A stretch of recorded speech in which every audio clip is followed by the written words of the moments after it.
Emma Martinez had always been the quiet one.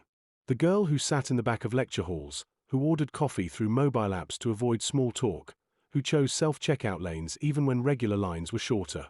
At 24, she had built her entire life around avoiding unnecessary interactions with strangers.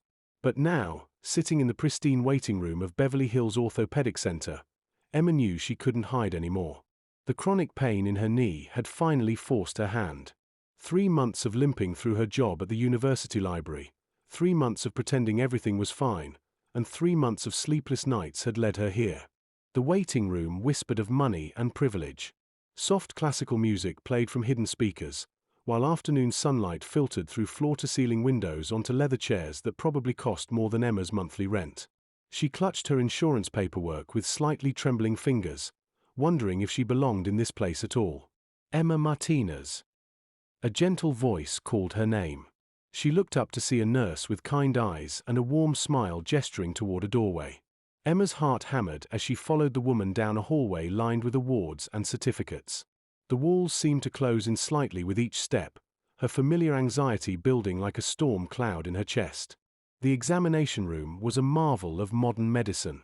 Bright surgical lights hung from the ceiling like mechanical flowers, while monitors and equipment hummed quietly along the walls. Emma perched nervously on the examination table, the paper crinkling beneath her as she tried to find a comfortable position. "Dr. Rodriguez will be with you shortly," the nurse said, checking something on her tablet. "He's one of our best. You're in excellent hands." Emma nodded mutely, her throat too tight to respond. She stared at her hands folded in her lap, counting her breaths the way her college counselor had taught her. In for 4, hold for 4, out for 4. The technique usually helped, but today her mind kept racing ahead to the inevitable conversation about surgery, about procedures, about all the terrifying unknowns that lay ahead. The door opened with a soft click, and Emma's carefully controlled breathing stopped altogether. Dr. Marcus Rodriguez stepped into the room, and Emma's first thought was that he looked nothing like what she had expected. She had pictured someone older, perhaps stern and distant, wearing the air of superiority that she imagined came with expensive medical degrees and wealthy clientele. Instead, the man closing the door behind him appeared to be only a few years older than herself, with kind dark eyes and an easy smile that seemed genuinely warm rather than professionally polite. "Ms. Martinez," he said, his voice carrying a slight accent that made her name sound almost musical. "I'm Dr. Rodriguez. Thank you for choosing our practice." He moved with the quiet confidence of someone completely comfortable in his environment, washing his hands at the small sink before turning his full attention to her. Emma found herself staring, taking in details almost without meaning to. The way his dark hair was perfectly styled but not stiff. The way his white coat fit him like it had been tailored specifically for his frame. The way his expensive watch caught the light as he reached for her chart. "I understand you've been experiencing knee pain," he continued, settling onto a rolling stool and positioning himself at eye level with her. Emma appreciated that he didn't tower over her from his full height, didn't use his position to intimidate. "Can you tell me when this started?" Emma opened her mouth to speak, but only managed a small sound. She cleared her throat, embarrassed by her reaction. "About 3 months ago," she finally managed, her voice barely above a whisper. Dr. Rodriguez leaned forward slightly, not in an invasive way, but as if he genuinely wanted to hear every word she had to say. "Were you doing any particular activity when it began? Sports, exercise, maybe a fall?" Just walking to work," Emma said, gaining slightly more volume as she continued.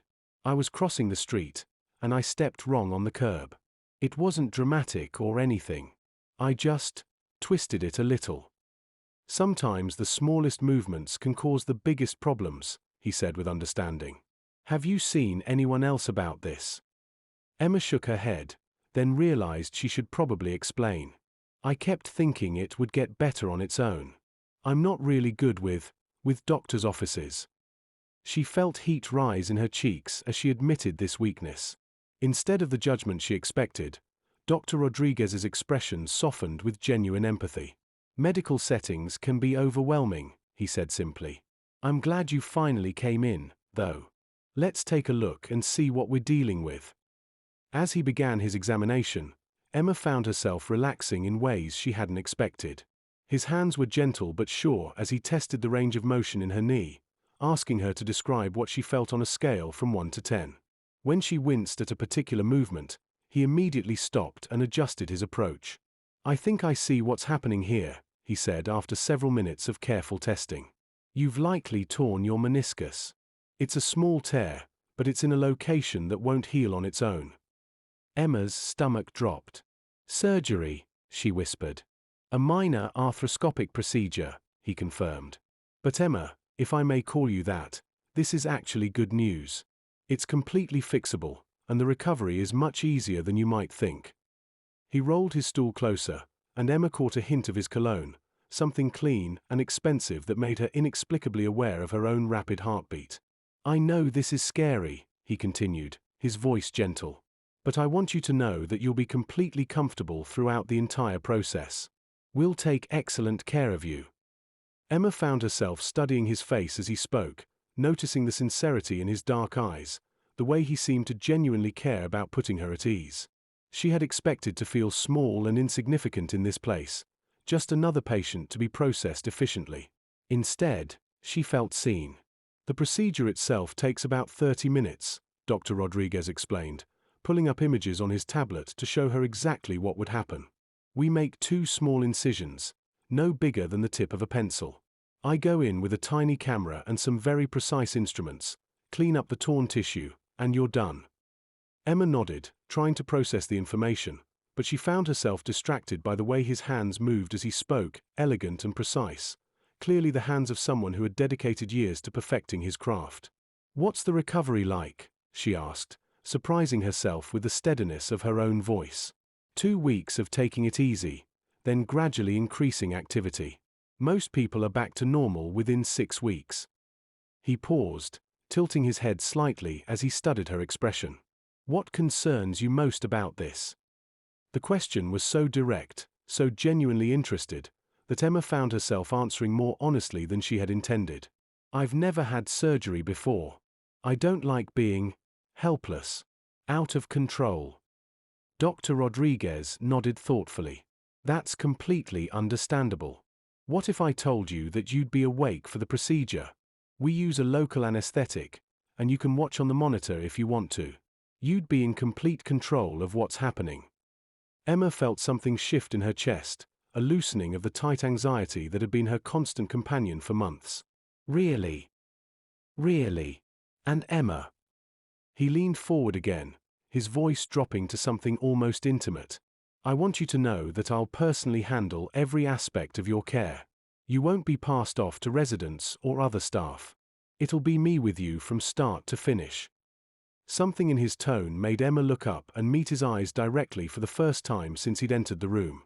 What she saw there made her breath catch. There was professional competence, certainly, but there was something else too. Something that looked almost like interest. The moment stretched between them, filled with a tension that had nothing to do with medical procedures and everything to do with the unexpected connection crackling in the air between them. "I..." Emma started, then stopped, unsure what she had been about to say. Dr. Rodriguez seemed to realize they had crossed some invisible line, because he cleared his throat and rolled back slightly, professional distance reasserting itself. But his eyes remained warm, and Emma thought she detected a slight flush on his cheeks. "Why don't we schedule you for next Friday?" he suggested, his voice carefully controlled.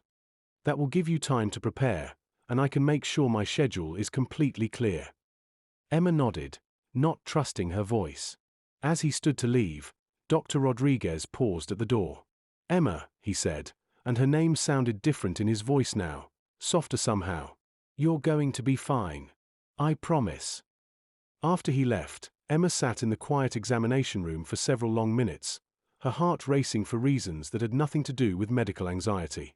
For the first time in her adult life, she found herself looking forward to something that terrified her, because it meant she would see him again. As she scheduled her procedure with the receptionist and walked out into the Beverly Hills sunshine, Emma realized that sometimes the things we fear most can lead us to exactly what we need. She had come here seeking healing for her knee, but she was leaving with the possibility of something much more significant. Something that felt remarkably like hope.